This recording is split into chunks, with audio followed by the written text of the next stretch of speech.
Drucker. Un nom connu, très connu en France, et qui peut s'avérer difficile à porter. Le 13 septembre prochain, la nièce du célèbre présentateur de Vivement Dimanche, Léa, sera de retour au cinéma avec un thriller extrêmement attendu et présent au Festival de Cannes en mai dernier, l'été dernier, de Catherine Breillat. Dans les colonnes de l'Op, ce jeudi 7 septembre, l'actrice de 51 ans revient sur le tournage de ce film à la frontière entre le drame psychologique et érotique, et jette un coup d'œil dans le rétroviseur en livrant une sage analyse à propos de sa carrière.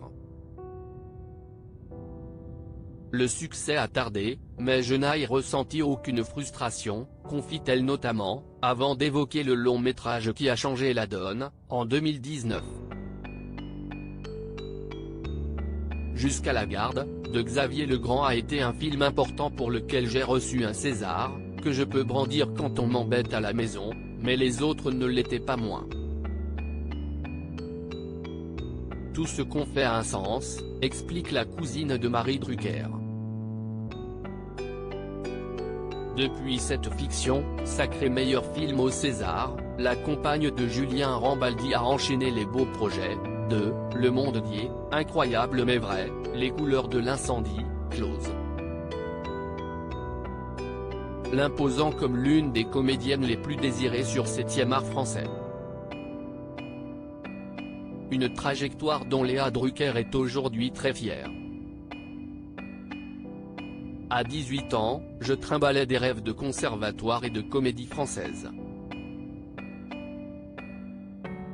J'avais un parcours en tête. Rien ne s'est déroulé comme prévu, s'amuse-t-elle dans l'Op. Supérieure à Cannes 2023, Clotilde Courreau, Léa Drucker, N.D. McDowell. L'effervescence à son comble sur la croisette. Léa Drucker très attachée à sa famille, consciente du poids de son nom de famille dans l'audiovisuel français, Léa Drucker n'aurait jamais voulu s'en éloigner. Drucker, si estime mon nom, un oncle que je n'ai aucune envie de rejeter et une famille à laquelle je suis très attachée, assure-t-elle dans l'hebdomadaire. Je n'avais pas conscience des difficultés bien réelles que ça pouvait amener. Sans doute me sentais-je coupable d'être privilégiée, avance-t-elle aussi. L'actrice ne nie toutefois pas avoir peiné à prouver que sa valeur ne résidait pas dans son arbre généalogique. La réserve, la discrétion font partie du métier. Alors quand on débarque avec un nom connu. J'ai mis du temps à me dépêtrer de ces problématiques. Dans l'été dernier, Léa Drucker interprète Anne, une avocate renommée, heureuse avec son mari Pierre et leur fille de 6 et 7 ans.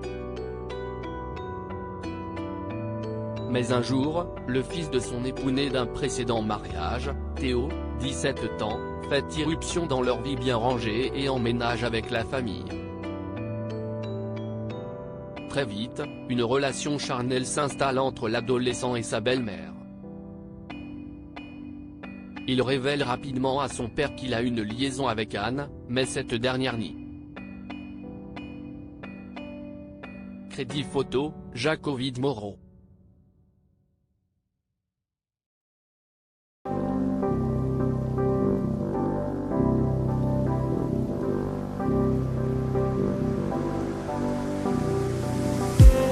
I just need